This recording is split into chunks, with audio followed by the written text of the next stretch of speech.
evening, and welcome to the Caring View. The views tonight are that of our own and not of our respective employees. So you might notice tonight that I am on my own. Unfortunately, Adam is feeling under the weather, so he's tucked up in bed, hopefully getting better for UK Care Week, which kicks off tomorrow. If you're joining for the first time, please do make sure you follow us on our social media by searching The Caring View on all social medias other than Instagram, and you should be able to find us very easily. If you're joining us on YouTube, please do hit subscribe and to be updated of any new shows or events that are coming up. You can check out www.thecaringview.co.uk for more information on the shows, the podcasts, and our free resources for the sector. Before I begin tonight, I just wanted to let everybody know that entries to this year's Care Sector's Got Talent have been extended for another week. So if you haven't entered yet, please do. And I will share some links in the comments section shortly. So on to tonight. We are discussing nursing in social care. And I'm really excited tonight to actually learn more around nursing in social care. So tonight we have got Claire Sutton, Deborah Sturdy, Jonathan Beebe and Lucy Brown joining us. Good evening, all. Good evening. Evening. So before we begin, if we go around the screen, and if you can just introduce yourselves and just let everybody know watching what you do within social care and healthcare. If I start with you, Claire. Hi, my name's Claire Sutton. I'm the transformational lead for the independent health and social care sector at the Royal College of Nursing. Quite a job title there. And what it basically means is if you are a nurse or a nursing support worker member of the Royal College of Nursing and you didn't get a vote in a certain strike that may have happened recently, you're one of my members. So it's all of those members that work outside of direct NHS employment, including, of course, all of our wonderful social care members. Thank you very much. Deborah, good evening. Evening, Mark, and evening, everybody who's watching and listening. I'm Deborah Sturdy. I'm the first Chief Nurse for Adult Social Care, and I'm based at the Department of Health and Social Care, so sit in that central government role, but with a reach across the whole of the sector and covering all those areas of social care and all the kind of myriad and various things that sit within it. Thank you very much. Lucy. Hello, and hello everybody. I'm the viewers as well. I'm Lucy Brown. I'm the Director of Nursing and Midwifery Leadership Development at the Florence Nightingale Foundation, and part of my role is to empower nurses and midwives across all of the healthcare sector, including social care. And I've had the absolute pleasure of working with a wonderful cohort of social care nurses recently with Deborah Sturdy, really elevating and amplifying the voice and really recognising the great talent there is across the social care sector. Thank you very much. And last but not least, Jonathan. Hi there. I'm Jonathan Beebe. I'm a registered nurse in learning disabilities. I've got two jobs really. So my main job, I would say, is I'm the chief exec and nurse consultant for a company called PBS4, and we provide social care to people with learning disabilities. It's clinically led social care, so I've got a team of nurses and behaviour analysts that work with me in that service. And with my other hat on, I work 2 days a week for the Royal College of Nursing as the professional lead for learning disabilities and neuroscience. Thank you very much. And we were just saying before we went live, Jonathan, congratulations again on your Outstanding Achievement in Social Care Award that you picked up last Friday. Thank you very much. Flying the flag for social care and nursing, which is absolutely fantastic. So I guess if we jump right in, we had a comment on our LinkedIn event yesterday, which said, forgive my naivety here, but are there nurses working in social care? What do they do? So who's best to let us know, what do nurses do in social care and how many of them are there? Deborah, would you be best placed? Yeah, I'm starting this bit of the conversation. So currently there are around 34,000 registered nurses in social care, and that'll be nurses who are on the mental health, learning disability, or general nurses. And they're working across the kind of whole spectrum, really. They work, people often think of the registered nurses working in social care, working in care homes, but in fact, there's nurses working in domiciliary care services, managing people in their own homes with really complex needs. The kind of roles that exist then are, you know, those kind of frontline, hands-on clinical roles, managerial roles, clinical leadership roles, quality assurance. There are education roles as well. So whole myriad. And again, you know, not just with older people, but with younger people with those complex needs, and people with LD and autism as well. So an absolute breadth and range, and masses of different roles and opportunities for nursing. Thank you very much. And Jonathan, obviously your background is learning disability and nursing. Are you able to give us some more insight there? Yeah, so learning disability nursing has always been one of those fields where people have questioned, is it really nursing? And I think that's because we dance really nicely in the grey area between health and social care, and some of the things we do aren't maybe seen as traditional nursing skills. A few years ago, it was talked about quite a lot how the numbers of learning disability nurses in the NHS were dropping, and today there are about 3,000 learning disability nurses in the NHS, but there are 17,000 learning disability nurses on the NMC register, and we didn't really know much about where they are. So I did some work with NHS benchmarking to try and find out more, and it's really tricky to know the details because everyone collects data in different ways, so it's not consistent numbers. But we predicted from that research that there are about 5,000 learning disability nurses working in social care. And I held a webinar recently to try and connect learning disability nurses in social care, because where you all work for different organisations, you've got different priorities and different agendas and no real motivation to connect. So we held a webinar to connect people. And it was just really amazing, all the different places that people work. So you're thinking of registered children homes, registered care homes, supported living settings, some working for local authorities in commissioning. So there's just a really vast array of roles that nurses can do in social care settings. It's hugely varied. And Lucy, I know that you can jump in and add about complex care at home. Yeah, well, my background, I didn't give you a bit of an insight earlier, but I'm a children's nurse by background, and I'm trained in paediatric intensive care. And I went to work within the community in complex care with caring for children at home. And I have such great respect for nurses in social, because you're working autonomously. You know, they're some of the most skilled nurses I've ever had the pleasure of working with, and you're working alone. So when you're in the acute sector, in the hospital sector, you've got a whole team of people to support you. So you really are quite a skilled practitioner in your own right, working with social care. And I don't work in the community at the moment, obviously working within a leadership development role, but actually it was great to work with families and care for individuals in their own home setting. I think it's a real unique skill set that nurses bring to that social care sector. So I guess to the question that came, there's a huge array, as Deborah and Jonathan said, of nurses working across social care with absolutely detailed skills and complex skills that they can share and care for a variety of patients in a variety of settings. I think the question for me that popped into my head, so you've got 34,000 nurses, but obviously we've had a lot of people comment saying actually they didn't realise there was nursing in social care. Jonathan, you're obviously trying to connect everybody together. Why don't we have that kind of knowledge that actually there are nurses in social care and more kind of recognition? They probably go more unrecognised than nurses in healthcare and care workers in social care, probably because they're going under the radar. I think we've seen a lot of change in services in my lifetime. It's not been instant, but it's been quite quick as in being in my lifetime. If we were to go back to 1988, for example, there were 35,000 hospital beds for people with learning disabilities in England at that time. Today, there's about 2,000. So care in general has moved from this hospital-based care service, and a lot of services that were provided traditionally by the NHS have moved across to being provided by social care, but they've still got healthcare needs. And social care has got a really important role to play in helping people to remain independent, to live in their own homes, and to avoid institutional settings. And I think that nurses have a really vital role to play in making that happen. And Deborah, did you want to come in?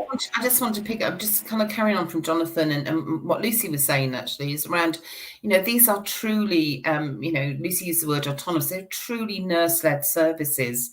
And that's the thing that we need to, that's how I think we need to start describing social care nursing. These are truly nurse-led services where those practitioners have masses of autonomy and huge amounts of responsibility, and therefore we need the most skilled and educated practitioners working in those environments. And I think social care has not always been its best advocate. I think nurses are often very busy, very busy people, but we're not good at telling our stories. And if we tell our stories, I think the richness in the diversity of what social care nursing has to offer. And it's, I always say it's not for the faint-hearted, it's for those people who really, really want to be those nurse leaders, because one of the other things I often say, this is not the machine that goes beep and the doctor's not going to come flying through the door. They really are making advanced clinical decisions and those assessments, on their own, or with, little peer support sometimes. So, these are massively responsible and important jobs in our across our nursing profession. Thank you very much. And we've just had a comment from Derek, which says, unfortunately, the question demonstrates the lack of general understanding of the sector. Nurses in the sector are highly skilled, often autonomous practitioners. I suppose the elephant in the room is around, obviously, nurse strikes. Claire, how is that impacting nurses in social care? Is there the kind of the same consensus as maybe in the NHS? And so I think what's really kind of difficult to get across, and people really need to understand, is that if we look at in terms of employers, just in England alone, there are 17,700 social care settings registered with CQC. So that's just England. That's ignoring Wales, Northern Ireland, Scotland. Many of those will employ nurses. The industrial action that's been taken for Agenda for Change NHS employed nurses is dealing with a single set of pay terms and conditions with multiple different employers that all adhere to the same set of pay terms and conditions.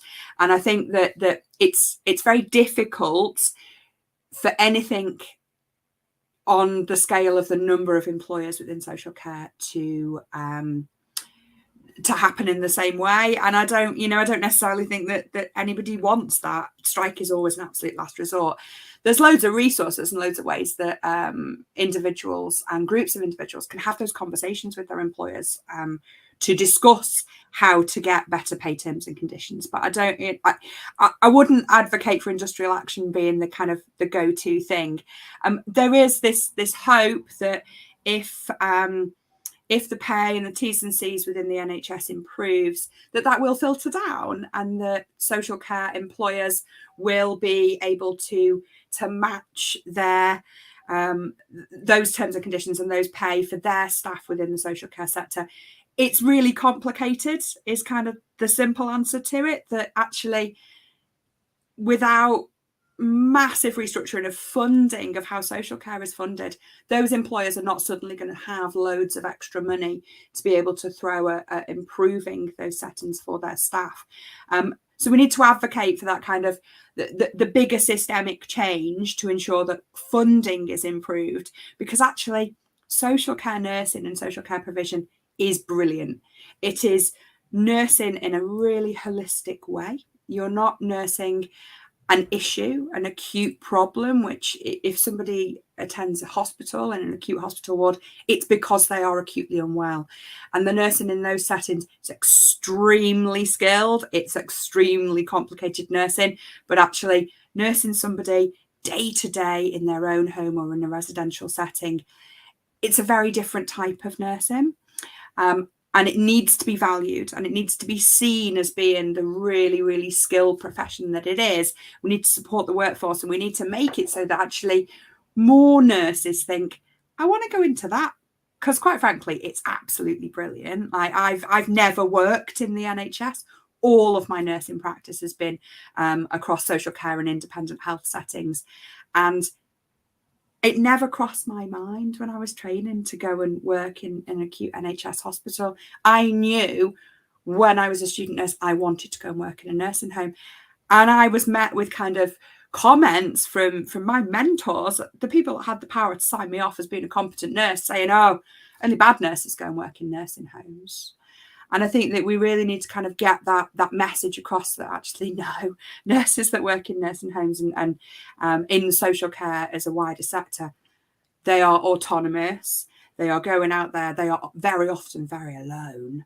And they are, they're having to make those decisions without being able to pick up a phone and press a button and a doctor will appear on a ward for you to run something past them. You're having to make the really, really complicated decisions. And I think that the strike action that's gone on in the NHS, hopefully we will achieve this deal, and the members are obviously getting to vote on that now. But what we want to do is we want to ride that wave and showcase that actually nursing goes beyond that, and there is so much more than that acute hospital nursing and acute community nursing, and that we can really kind of demonstrate the real value of nursing within social care off the back of that. Oh, go on, Deborah. Yeah, and I just want to say, just picking up your point, Claire, about people often seeing this is not a great place to work. And one of the things that I find incredibly frustrating, if we keep using the same narrative over and over again, and nurses in social care themselves, then how are you ever going to change perception? So it's back to storytelling for me about.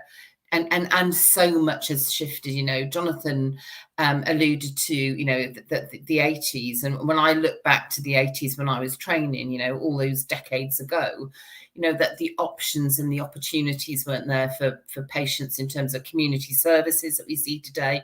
And I still feel guilty when I was a ward sister of, having to discharge people into residential care because there were no community services. And those people today probably would have been sent home with the most minimal of support. So, thank goodness that the world has moved on. And I think, we are at a place now, there's so many good things happening in social care nursing.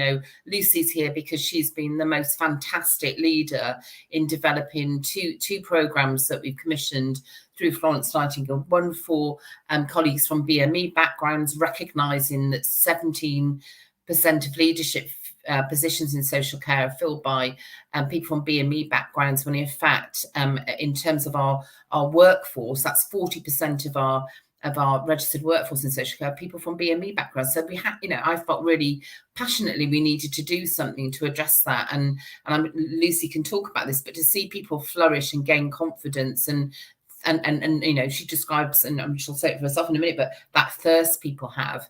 And then the other work that we're doing at the moment, again, Lucy's fantastic leadership around, we have people have self-identified.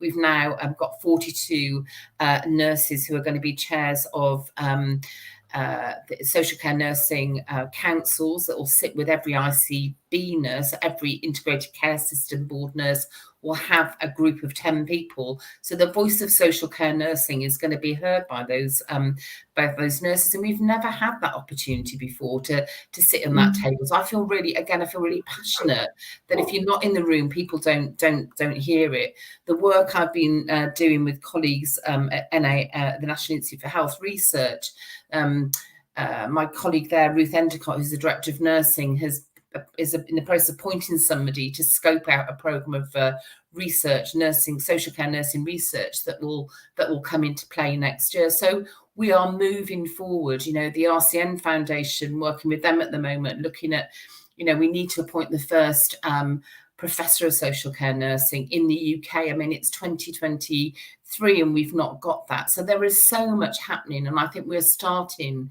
to really build that momentum and working with colleagues at, the RCN as well.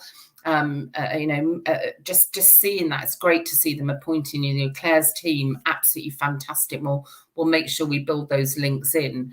So there is this momentum, and I think, I go to meetings now and I spend less time saying and social care because my NHS colleagues are kind of getting it, and they it's like, with one look, they know what's coming. And so I think we're on a journey that feels very exciting. And again, when you look at the NMC around specialist practitioner qualifications for social care nursing for the first time, colleagues at Q&I who are writing standards for social care nursing. And I was talking to Crystal Oldham, their chief exec I think it was Monday morning. Yeah, it must be Monday morning. I was talking to her, and she was saying, I just feel like we could really be that social care nursing is going to be ahead of the game next year. They're the ones that are going to be leading this. So I just feel that we are building this kind of sense of real purpose, and I think the chairs of the councils, stuff that they're already, we haven't even appointed the rest of them, or they haven't, but as I say, building Facebook pages and WhatsApp groups within those localities, and reaching out. And I was talking to NHSE colleagues this afternoon about learning disability nursing. And again, how can we all, link this together? So I just feel there's an excitement in a way that we've never, ever had before. And I think it's the commitment of all these organisations in driving that agenda. And I think for our nursing workforce in social care to now be behind us and be excited by that is absolutely right, because they do such an incredible job. I really agree with what Deb's saying there. I think historically social care has been quite disconnected, and we've all worked in silos because we've all got our own organisations with our own agendas to work in, and you don't really go and talk to other organisations, and commissioners wouldn't come and talk to one organisation because then they might be seen as being preferential to another. But there's a real appetite in social care nurses for connecting and supporting each other and sharing skills across each other's workforces. So I'm seeing a lot more connections and willing to work together than there has been previously. Yeah, Deb, I think you make a really great point. It's been an absolute privilege to work on the two programmes that you mentioned, the Global Majority Programme for Social Care, and the hunger from nurses, and they've never had these opportunities before to have their voices heard, to feel that they can really lead teams and lead change. And it's been an absolute privilege to facilitate and watch them grow and feel empowered and go back within their workplace and lead change. And it's so vitally important that our leaders are representative of the populations that we serve. And the fact that, a global majority aren't within senior leadership, it's a bit of a travesty, and we really, really need to address it. So through programmes that Deborah's commissioned with the Florence Nightingale Foundation, it's a privilege to help and support those individuals. And what's great within the foundation is 80% of individuals that come along onto our programmes are promoted within 2 years. So I'm hoping that echoes across that new cohort that's come through. And just secondly, the Integrated Care Board, goodness, I think it's exceeded any of our expectations. It's bringing those collective minds together, that collective intelligence, like-minded individuals, bringing an incredible network at every end of the country. There's 42 chairs. I think Joanne Grant just popped a message up. Each of them are so hungry, and they really want to lead change and demonstrate the fantastic talent they have within social care nursing. And I guess back to your point, Jonathan, earlier, is I worked in social care kind of years ago, and I've seen a real shift, is that people ordinarily used to go to care homes, didn't they, to pass away, sadly, in residential homes. But now they're living there for longer. They've got complex needs. Those nurses that work within those settings are dealing with really complex chronic conditions that they would have never done so before. So it's really, we really need to champion what they're doing. And I think the biggest pleasure for me from working in social care was having that family approach, that holistic approach. You involve everybody in that decision making, and you can have a real impact on their health outcomes. What happens, let them to lead a really good quality of life in the comfort of their own homes with their family and loved ones around them. So I think there's so much more that social care nursing can give. Thank you very much. I think it's really exciting, actually, when you speak about actually how you've changed the narrative and you're making it exciting. There's obviously a lot of people that are now interested in it, which is fantastic news, obviously, for the sector and also for nursing. People that are watching this and might think, actually, something I want to get involved in. They might be a registered manager, they might be a deputy, and think, actually, I might want to go into nursing. How can they get involved in nursing, especially if they've got a full-time job? Is there part-time qualification studies that they can do, or is it you have to do full-time, or how does that work? I don't know who would be best placed to answer that, but I can try a little bit. There are pathways. I know I can speak more about, obviously, learning disability nursing. So there's a shortage of learning disability nurses at the moment. So there's enhanced funding available from Health Education England. So this is in England only, I'm afraid. But yeah. In PBS4, what we've been able to do is offer apprenticeships to some of our support workers, where we're funded by Health Education England to free them up for, I think it's 60% of the time studying, 40% of the time working, and they can do a learning disability nursing apprenticeship over 4 years and get a career. And I think that's really exciting career pathway we were able to introduce into social care through the additional funding that happens. There is obviously degree courses that take 3 years, and master courses if you've already got a degree, which take 2 years to complete. So there are lots of different routes. If it's something you want to do, the best thing to do really is to speak to your local university and look at what pathways they offer into the profession. Yeah, and in addition to that, I think there's one of the, I noticed that Lucy Gillespie's on the call as well, who works at Skills for Care and is a nurse and works in that professional kind of bits of Skills for Care. So there's loads of information on the Skills for Care website. So I'd urge you to go and look there. And also, it's not just about going to be a registered nurse, it's the nurse associate role as well. And again, Lucy's been a great supporter and advocate, and pulls together a whole network of nurse associates in social care, which are, which is a really important network. So, I think pointing people to look at that, and there are so many opportunities. I think with the kind of social care reform around workforce, developing a knowledge and skills framework, which is on very much at the forefront of thinking at the moment, and that pathway for me, that kind of novice to expert, and all the opportunities that. And again, Lucy's been doing some work around looking at a commission to do some work around looking at the career pathway in social care nursing, because it is so vast. And the start of this conversation about the myriad of opportunities, and I think when I'm out and about, which is a great privilege of this role, is when you meet somebody who started as a care assistant, who's gone on to become a registered nurse or the registered manager or the CEO or whatever pathway they've chosen. There's so much opportunity, and I think for people who've had less academic opportunities in life, as recently up in Cumbria, talking to a young woman there who had ended up being homeschooled because she was bullied, and was visiting a grandmother in the care home, and the manager said, "Oh, come and do some voluntary work, come and do this," and is now going on to a nurse practitioner program, and will convert that into being a registered nurse along, when she's ready. I think one of the opportunities social care gives is that more flexible approach, so people can work part-time, be supported, nurse apprenticeship, nurse associate roles. And that's not to say it's not hard, and we need more of that. And that's something that we need to put a bit more thinking and effort into.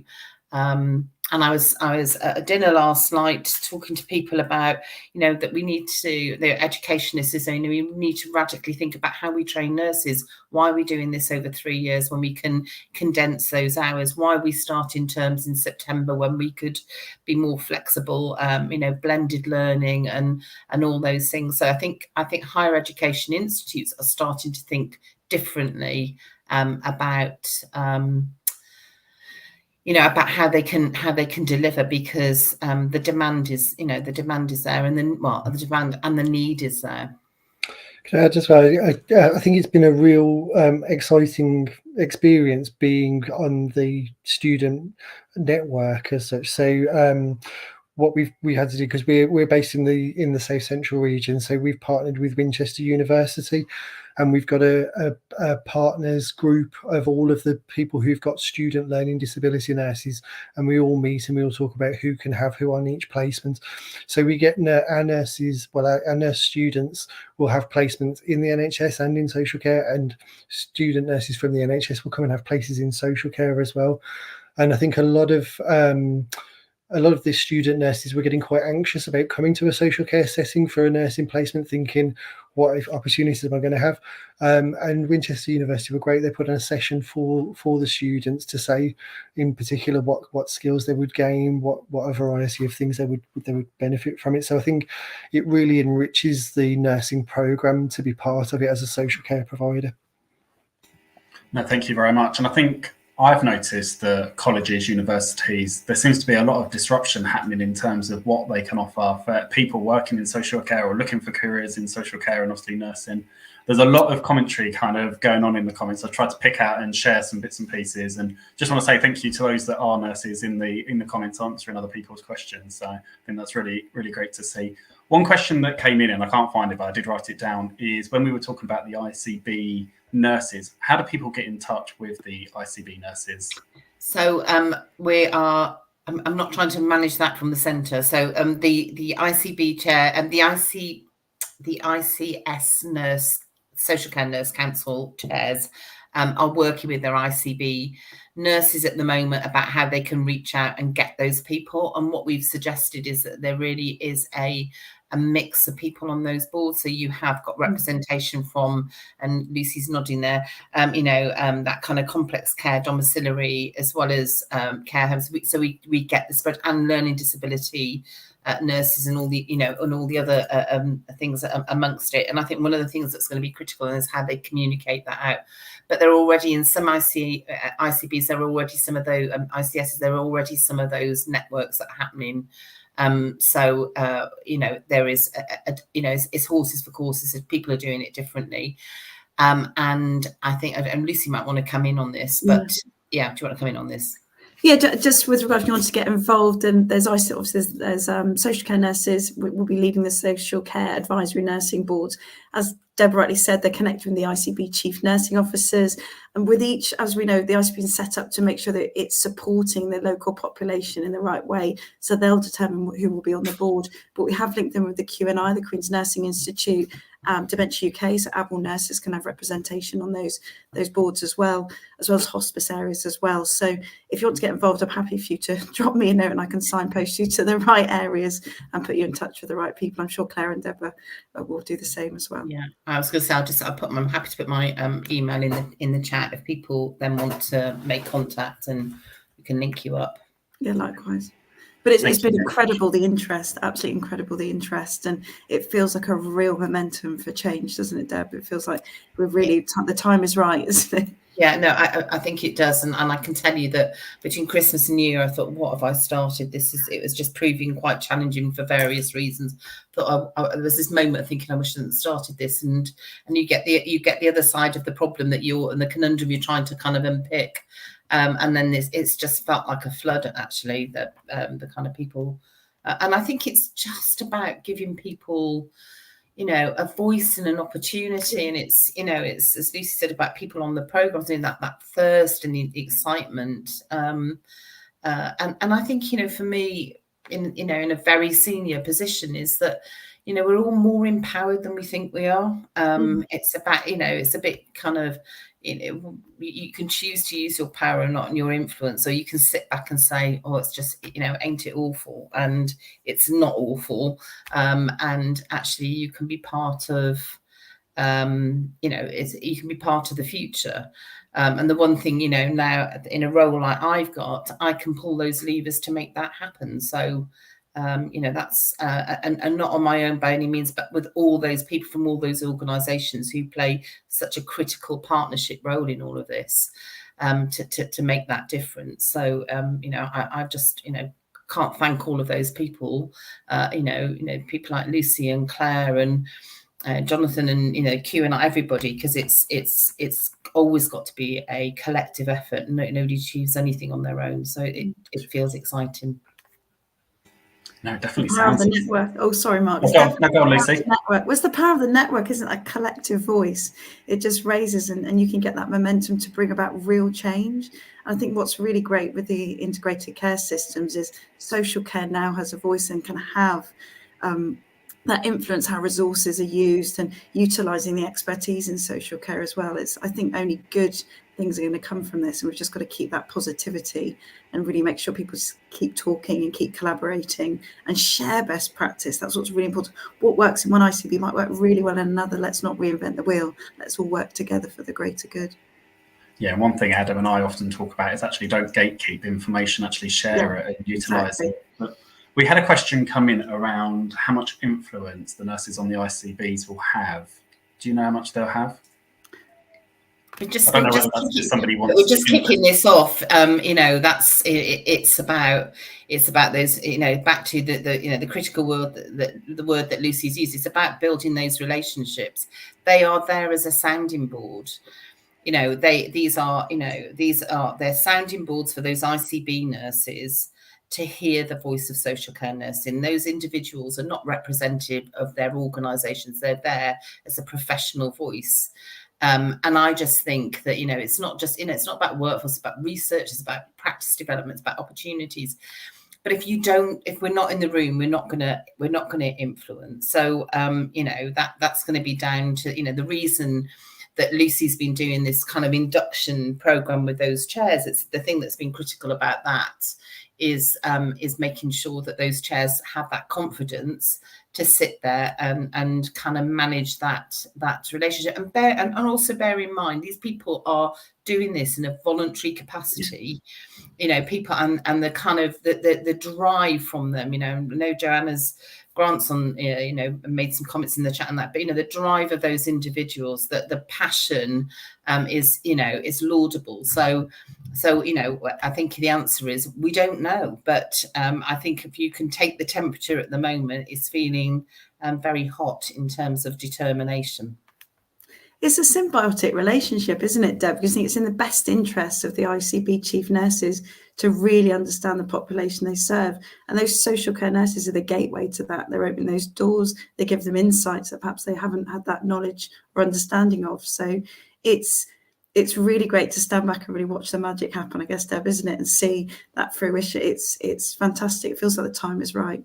And empowering those individuals, giving them tips and steer on how to challenge effectively and how to guide. And I said, don't just knock on the doors, knock them down, didn't we? I think that was one of the phrases. And what I loved, one of the golden nuggets I heard was, God, utilise us in social care. We sure know how to work things on a short budget and shoestring. So it's the skill set of social care nurses can be shared for the benefit of all across all of our sector, particularly in these challenging times.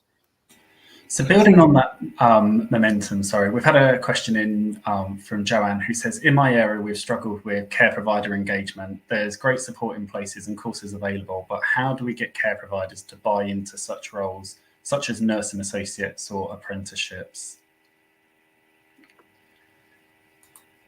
Bring the question in.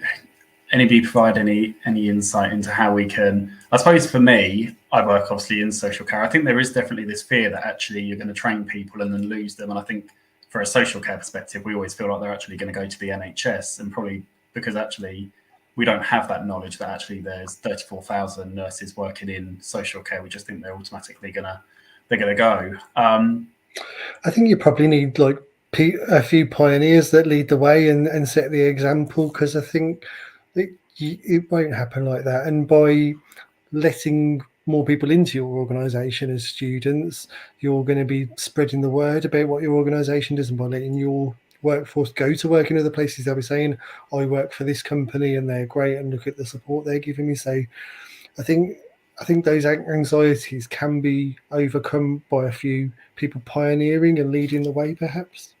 Yeah, I totally support that. And again, what I've seen, I can think of a provider, got 2 homes, quite large homes up in the northwest, who the manager there, she said, I take people on at risk because I've trained so many I've got too many registered nurses, but having kind of invested in them, and people don't want to leave because it's a great place to work, because there is that that sense of moving on, developing people, creating, think about succession planning. She was saying about her own role. And so I think I absolutely agree with Jonathan. Really, it is about you can be the master of your own destiny about some of this, and that passionate, enthusiastic leadership takes some people further, than others would dare to go. And I think we've just got to be a bit grown up about it as well. We all trained in the NHS. It is that symbiotic relationship that we move across systems. I've done it. We've all, all of us on this call have done it. So that's just the way the world is. And we should embrace that, because I actually think it's really great to have, you know, that diversity of experience. It brings a richness and a freshness, whichever way you go. And I was, again, talking to, there's some education thing on our site talking about, you know, and it'd be great to see carers, you know, kind of professional carers, you know, giving drugs and that, you know, and because they were talking very much through this, or looking at things very much through an NHS, and that's a bit in social care. They do all of those things. And they're quite taken aback, and I, you know, so I think the you know, there is just so much positive happening in social care, and I just think we have to sell to sell that, and to attract people and retain people. You've got to invest in people.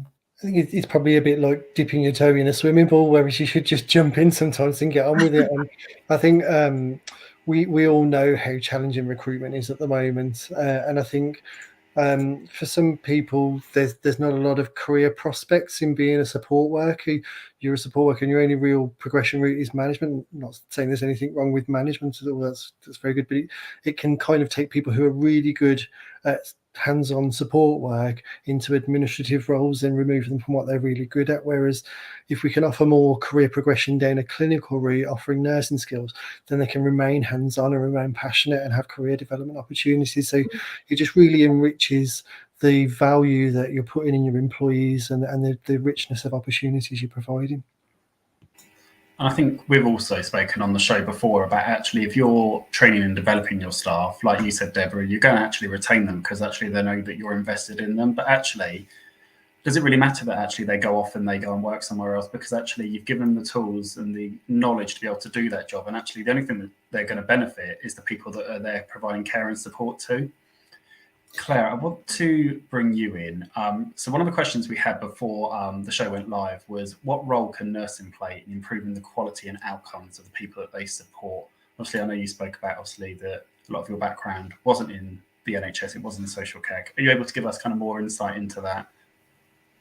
Yeah, so I mean, I think that obviously everything that we do as nurses is evidence-based. It is all driven by the improving of outcomes and experiences based on evidence for the individuals that we're supporting. So nursing is a profession. You know, we are professional, educated individuals, and everything that we do has that core value at the very heart of it. And I think that is why it is so important that these, you know, the 34,000 nurses that are working in social care, they are bringing those skills into a sector that has, as a whole, a bigger workforce in the NHS. There's about 1.6 million people work within social care. And actually, we're supporting millions of people across the country every day. And we are using those really, you know, really important skills in doing that. And I think that what we kind of need to get better at doing is telling people what we're doing.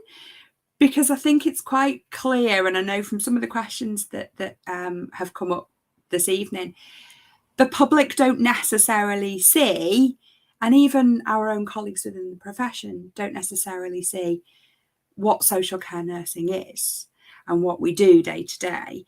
So I think what we need to do is get a little bit better at evangelising and showing what we actually do, because you know, we're here and we're a group of people that have all got this experience. And we know from the questions and comments that are coming in that there's loads of other people like us out there, but there's also loads of people out there that don't quite know what this is. So I almost want to flip that around a little bit and pose it back as a question as to what can we do to demonstrate these things to everybody? Because I'd love to just shout it from the rooftops how brilliant we all are, but everyone will get bored of listening to me. I was just looking at the chat as well, just thinking about your point there about student placements. There's quite a few things around that, and that is absolutely vital that we get more student placements and that. And I see Derek's made a comment, he disagrees with me about we didn't all train in the NHS. Well, most of us trained in the NHS, the vast majority of us, and most of our clinical experience, the bulk of that was in the NHS. But you're absolutely right. Working, even 40 years ago when I was training, I did some of my placements in social care in a care home, and I can remember every single shift of that in Bristol. and some of that wider social care experience. And that had a massive impact on me. Clearly, it had a massive impact on me. And I think we just, seeing every student, but for me, it's not just nursing. I think our paramedics, our therapists and our doctors in training need to have that experience as well, because you can change all the systems and processes in the world, but if you don't change people's experience and understanding that, I don't think we change very much. So I think, if we could expand it to even get everybody to have that insight, we'll make better clinicians of the future.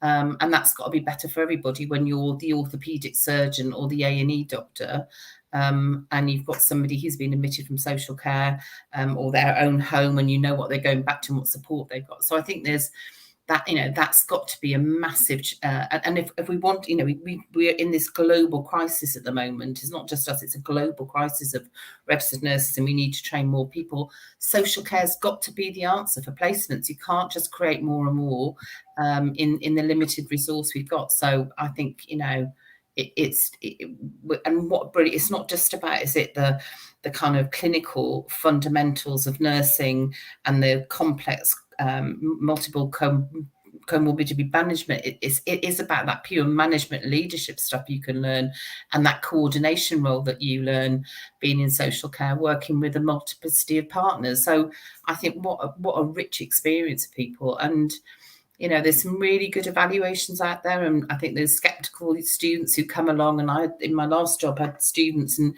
come and kind of joined us and thinking, I don't want to be here, and left not wanting to leave. And I think that's quite a common experience. Can I come in? Sorry, just think. If I can speak for learning disability nursing in particular, so it may be different in other sectors, but student nursing placements are usually commissioned by analysis of what workforce is needed in the NHS. And I think we need to move away from that. And the ICBs probably offer us a really good opportunity to start challenging some of that thinking. And I've had conversations quite a few times in the NHS with, why are we training people to work in the NHS and then losing them to social care? You're not losing them. We need to think of the health and social care workforce. If we've got more nurses, whether they're in health or social care, we've got more nurses. And so it's how I think the ICBs have probably got a really key role in how we create a more joined up thinking about the health and social care workforce, rather than thinking of them as two separate things. And Jonathan, I just wanted to bring you back in. So obviously a lot of my background is learning disabilities, and I joined when I was 17. And even when I was managing during COVID, I never saw it as a job. I just saw it as something that was fun and exciting. And I used to, even now, I work in reablement, and a lot of obviously the customers we support are elderly. And when I'm interviewing, I always say, actually, it's very fast paced, but actually, if you don't want that, or you don't want to work on a slope, then go and try learning disabilities, because it's so different. What were your experiences, obviously? And you're now a provider as well of learning disability nursing, because obviously it's probably very different than your elderly nursing in care homes and social care. Yeah, I think it's a really good point. Nobody comes into this profession, whatever role you're in, to be a millionaire. None of us are that foolish. We do it because we've got a real passion for the people we support. And I think what we all do is we work from the heart, and we come to work because we love it. We love making a difference to people's lives. But yeah, learning disability nursing is amazing. You get to do so many fun things. I'd be a really bad nurse if we just did nursey things. I can't stand blood. I can't do injections. But I can do a really good sex education course for someone, or I can look at someone's challenging behaviour, and I can really think about, what is that behaviour serving for them? And I can puzzle over it for days. We can try lots of different things, and then we'll get that aha moment, and we'll go, we've cracked it, right? I know what he's trying to tell me now. And when we figure that out, we can make that person's quality of life so much better. We can make people do things for the first time, like, I don't know, something as simple as cooking an egg, or going to the local shop that they've not been able to do. We can help support teams overcome their fears and anxieties about going out for the risks of what might happen, and go, well, it might not. Let's give it a go and see. And we can carefully assess situations and see what will happen if we try. I think what I really enjoy about learning disability nursing, though, is it's small steps and a slow pace, and we're celebrating the tiniest of achievements for everyone we do. So we'll break down each task into really small steps, and you help someone to achieve a single step in something, and that is a huge achievement for them, and it's helping them to have that bit more autonomy and independence. And at the end of the day, that's what nursing is. It's about maximizing independence and promoting optimal health. So I think we do that brilliant. Thank you very much. It takes me right back to kind of my days, and yeah, I do miss working with people with learning disabilities. It was an absolute pleasure. So how can social care nursing support the sustainability agenda shift in the current models of care? I might have a go at answering this, but I might go to my colleagues as well. I've been working quite a bit on the sustainability agenda amongst other things.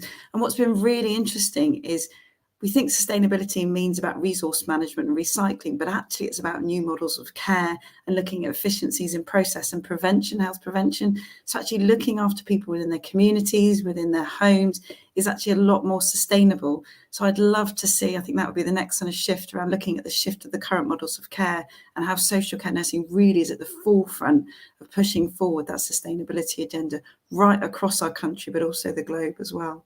So I think social care nursing is a really exciting time, and we should be shouting that from the rooftops. And I think tonight has been really positive, and I'm really thankful for all of you joining. What are some of the barriers that nurses in social care face? Obviously, I suppose the biggest one is obviously the comparison to maybe the NHS, obviously from somebody from social care. Are there any barriers in, presumably there are, because there are in every role, but I think there's something around perceptions as to what social care is like as a place to work. So I think there's a lot of nurses and student nurses and people that will come into it and think, actually, you won't get as good a pay, you won't get the learning and development, you won't get the training, you won't get the support. And I think that's seen as a barrier, but I think it's a perceived barrier more than a real barrier. And is there opportunities for social care nurses to tap into any of the health training opportunities that they have? Yeah, I think there is. I mean, some NHS trusts open their doors and offer places. I think some of the health education, digital learning platforms you can access. So there is quite a bit, and I think again, back to a lot of what we said tonight, it's about how you build those relationships within your local communities, and one of the kind of aspirations, I suppose, about having that voice of social care nursing in the ICS is actually thinking about where there could be other future opportunities for that. So I think, as I just think we're on this path. I think we're all kind of, I think this. I don't even think we're waiting for the starting gun. I think that's well gone. I think we are on this path for more and more, integration and alignment. And then and actually I think talk about limitations. I think sometimes it's ourselves.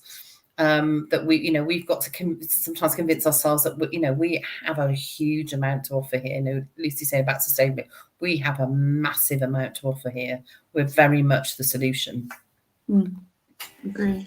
And we've just had a comment come in, which is similar to what you were saying, Deborah, around actually that you were making awareness of what some people in social care do that maybe our health colleagues didn't realise. And Lucy's come in here that actually social care has a lot to teach health too, and it needs to be even both ways. And I think that's that collaboration, and hopefully from now you having a place on those ICBs, because actually there is a real underrepresentation of social care on those boards. Actually, you're going to be able to drive that collaboration forward. In terms of innovation and technology, is there anything kind of happening right now or kind of in the pipeline that is going to kind of revolutionize kind of nursing and social care at the moment? I think we've learned a lot from the COVID pandemic, and it comes back to Lucy's points about sustainability, really. So some social care nurses, particularly those that work in providers that provide supported living, they can cover huge geographies and they can be traveling for most of the day, going from place to place, whereas now we're doing a lot more online consultations. So I think the use of video calls has been immense, and that has really helped reduce our petrol use and our driving. So I think that's been great. There is a big drive for the use of what's the word I'm looking for? Technology supported care. I can't think of the right terminology now, in learning disability settings. But I think often it's fought with, are we trying to reduce contact with people? And so it's trying to avoid that at the same time. Totally agree with Jonathan. I totally agree with Jonathan about, technology is absolutely fantastic. We wouldn't all have been doing this a couple of years ago, in the way that we have. We've all embraced it, which is amazing. But it is that, you have to have. I remember writing an editorial donkeys years ago about technology, and the last line of which was, "It's not a substitute for human contact." And I think so we need the balance in there. But of course, it's going to help, and that's a great thing, isn't it? Progress is really important, and we continue to move forward.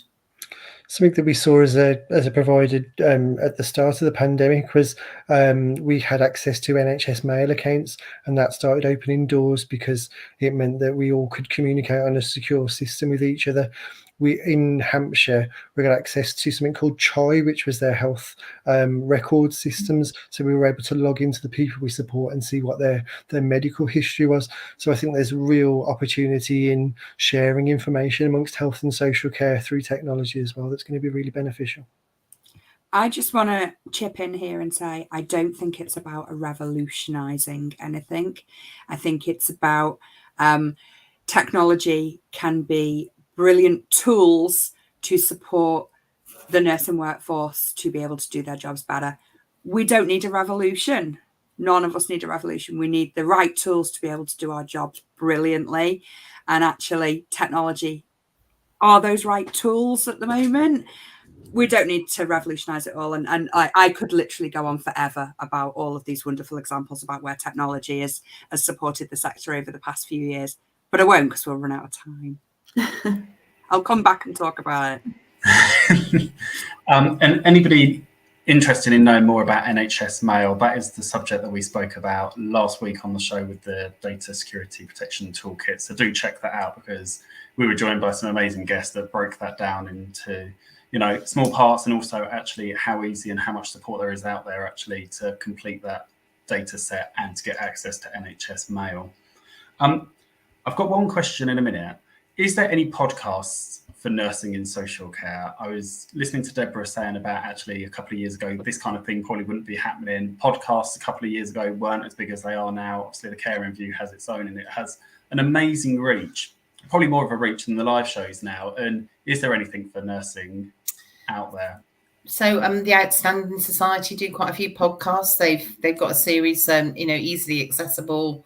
It doesn't cost anything. So those I know get well looked at. And it's certainly a conversation I had with a colleague at the RCN actually about, is there other things we can do? So I think that's something for us to take away and reflect on. And I know, Lucy, the programs you've been running, you've been kind of, capturing some of those as well, recording things. So it's an easy way to do stuff. So I think we could take that away and have a think about that collectively. Maybe there's something more we can do. The leadership logs are a really good podcast series as well, which is recorded. You can all access it. It's run in conjunction with the Florence Nightingale Foundation where I work, and it's a really good series on leadership, which is generic across the sector, but will be really good for social care nursing as well. And actually, I can put people in touch if they want to record a podcast on social care as well. I'll put a shameless plug in there, so get in touch. No, thank you very much. I can't work out how to actually add into comments, so I can't give my email address, but it's quite easy to find me on the internet, I'm sure. So just to say that to people. I can find it if you're happy enough to share it. Yeah, brilliant. Yeah, happy for that. Thank you very much. I was going to say, perhaps the four of you should start a nursing podcast. I mean, it does take up a lot of time and bits and pieces, but I think it'd be great. But you're all smiling. Watch this space. You've now given me a little. I've had a little. My brain's going. I thought we'll make it happen. It's on the spot. We'll make it happen. There you go. Well, So- it's interesting. It's very timely because I've got a meeting with a colleague next week, and I was sending him a list of things I want to talk to him about.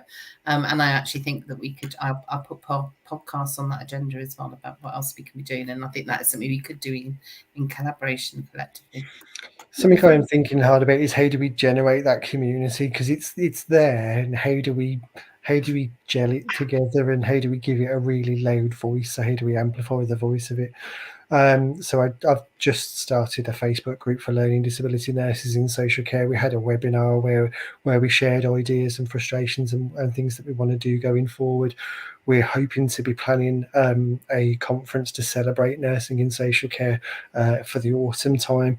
But yeah, a podcast might be something that comes out of that. Perhaps I think it's about how do we empower and enable the workforce to speak up and shout. I think because I started off in the NHS, and I remember moving to social care and thinking people are going to think I'm less important and people aren't going to want to listen to me so much. So I probably shouted louder and and made sure that and it clearly, as we said earlier, I've won an award. I work for the RCN representing learning disability nursing. You can have a really loud voice as a nurse in social care. So don't ever feel that you can't. I think the only thing that would be a barrier would be yourself. So I think it's how do we all help people to take those first few steps and to be amplified, and that's really yeah. Jonathan, anybody looking to join your Facebook group? What is it called? Well, I've just called it Learning Disability Nursing in Social Care. So yeah, there's not many members at the moment because I haven't publicly shared it a lot, because I really want to make sure it is nurses in social care that join.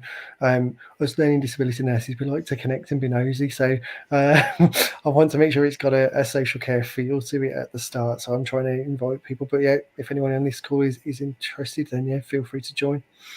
No, thank you very much. And Claire behind the scenes has put, why does she feel that there's going to end up being a podcast? And I've put 2 or 3. And I think the great thing is, Deborah, you mentioned the Outstanding Society. There's obviously us doing our podcast. I don't think actually there's ever too much. I think every conversation is very different. They all bring that awareness to social care. And actually, the more information and the more collaboration, and like somebody said a minute ago, the ability to do it for free actually just only promotes everything that we're doing.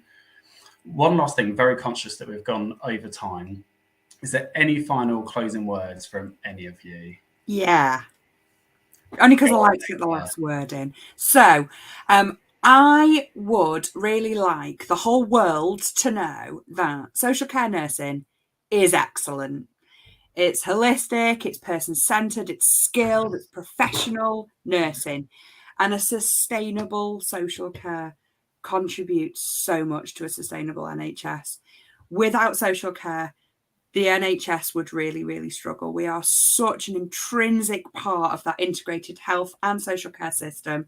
And social care nurses are absolutely a massive part of that huge and wonderful workforce in our sector. I love it. Thank you very much. Deborah, Jonathan, Lucy, any final words from yourselves? Just thank you to everybody who's participated this evening, looking at the comments in the chat, just like you can feel the buzz and the passion, and just thank you for everything that everybody does. And you have power and you can choose to use it. And obviously echo everything that Claire's just said. Lucy, any closing words from you? Yeah, just a huge thank you, and keep that momentum going. It really does feel like it's a shift in representing social care and really making sure those voices are heard. So don't take no for an answer, is probably, but keep going and keep challenging. And Jonathan, last but not least, anything from you? I suppose I'll get back to my last comment really, and just say to any nurses in social care that are out there, you can be heard and do have a voice. Think about ways of getting yourself heard. If you're a member of the RCN, get involved in your forums, for example. That's a really good way of giving yourself a platform and getting noticed. A while back, we're going back about 8 years now, I started a Facebook group to talk about positive behaviour support, and that was how I got a lot of attention that way. So there are free ways of getting attention, but yeah, jump at the opportunities, because people do want to listen to you, and you've got a lot to share. Thank you very much. And I think for me, thank you everybody that's joined in the comments and are answering one another's questions. It's been a great help because we've had so many in there.